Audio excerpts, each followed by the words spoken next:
So here we are for you, the second last fight of the evening. We have Craftsman Bows in the blue corner. So that's Craftsman Joshua Bows of Normandy Company, 22, from Preston. He's a vehicle mechanic. Other interests include swimming and cooking. He's a southpaw, our first southpaw of the evening. That, dear viewer, is left-handed. Boxing style unknown, apparently. I'm not entirely sure why I've been given that information if it is unknown, but nonetheless. His shout-outs are to his family, 3 section, 9 platoon, Corporal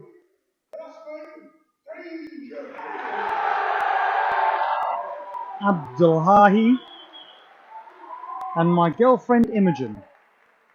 And in the red corner, Craftsman George Dangerfield of Helmand Company, 20 years old, from Peterborough. He's an electronic technician, and his stance is orthodox. So you might see a bit of a struggle here, as each man seeks to lead almost with a mirror reflection. Orthodox versus southpaws struggle a bit.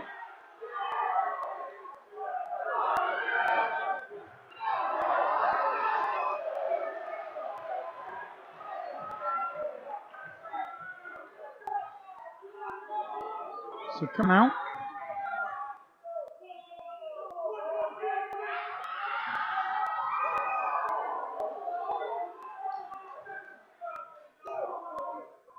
Bows with some epic shoulder shuffling. But the fighters seeming again to measure each other up.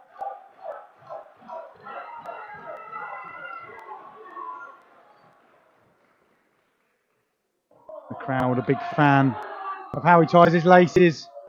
Bows, Bows, Bows is the shout. They're loving him.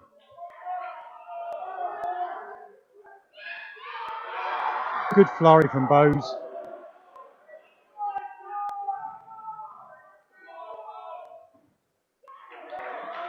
Unfortunately, Dangerfield is telegraphing his shots, and Bows is able to read them immediately. He knows that a jab is being followed by a right hand.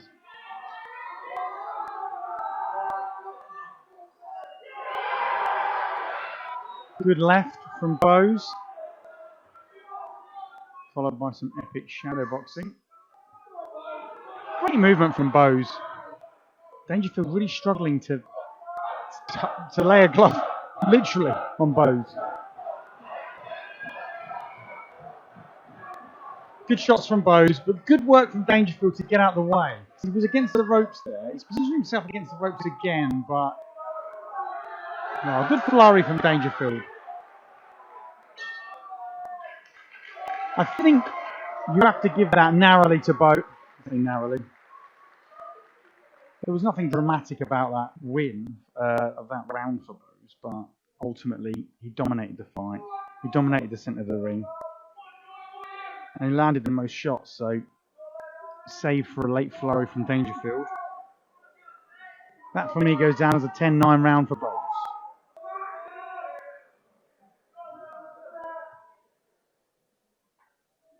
Dangerfield will just have to make do with the fact that he has the coolest surname. Dangerfield.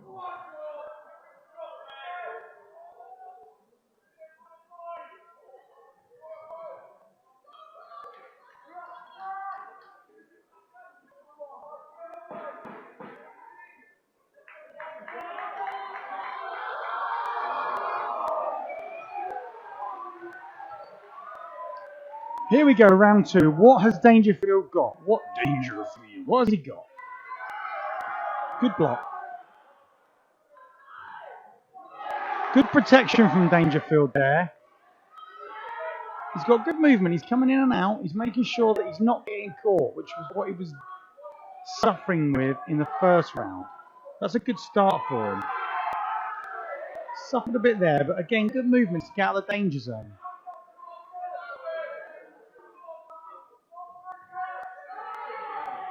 Shots on the arm won't count. Shots to thin air won't count either. Landed See, Bose is throwing a lot here, but I don't feel like he's landing it. That was probably a landed shot, but he's not landing a massive amount.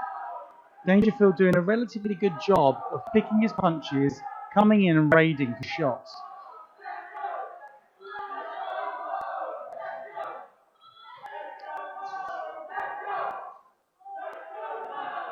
Dangerfield looks like he might be conserving energy, but his protection is pretty good. Good shot from Bose. Cracking shot from Dangerfield.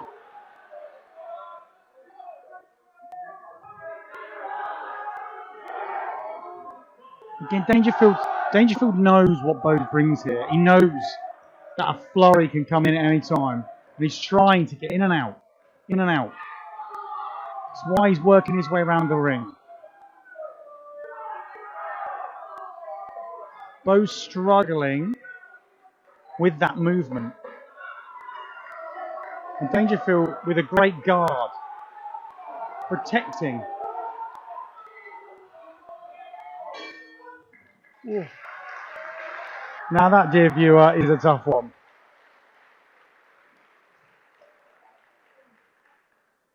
In my humblest of opinions, I will be giving that to Craftsman Dangerfield. Because we love it when there's a third round that means winner takes all, don't we? That's what we like. Nice narrative that we can all get behind. So, Dangerfield seemed like he learned from that first round, which is great. He seemed to learn that Bose was raiding.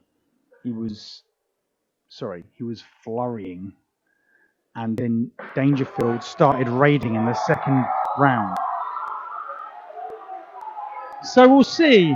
Can Bose try and lure Dangerfield in and land some of those punches that won in the first round? Or can Dangerfield keep him at a distance, keep that guard high, and keep his distance?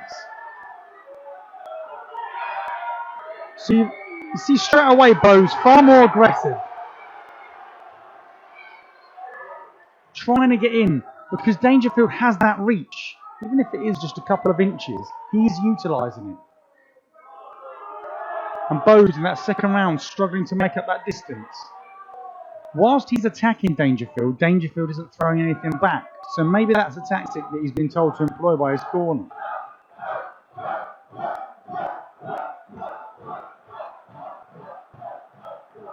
The crowd once again showing their appreciation for the bow.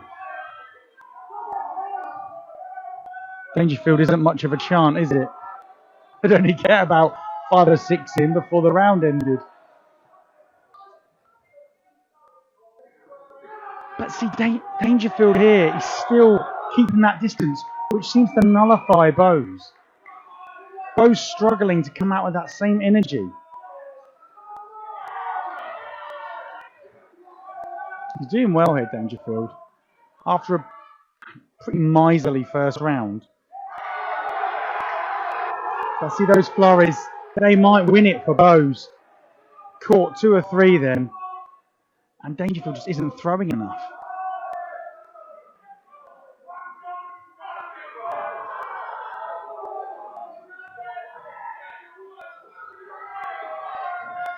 Bose is also controlling the centre of the ring, which,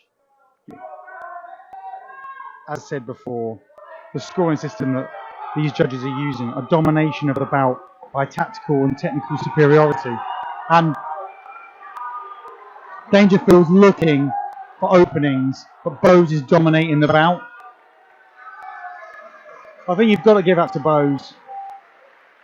Dangerfield did ever so well there, but I just don't think he was throwing enough.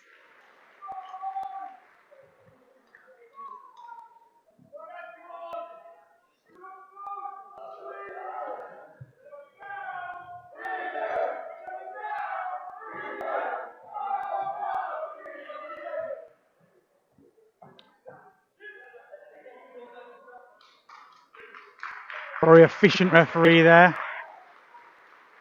Getting the score straight away.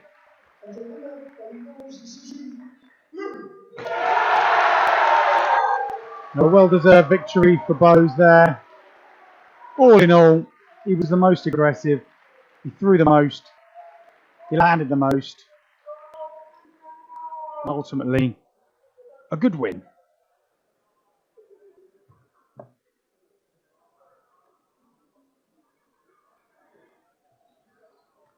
So this bout was sponsored by the commanding officer, Lieutenant Colonel B.B. Creed, MBE.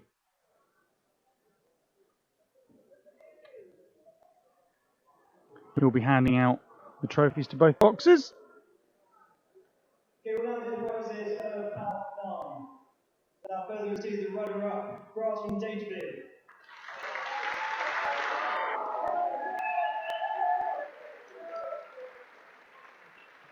Dangerfield probably reflect that he could have done maybe a bit more with his attack there.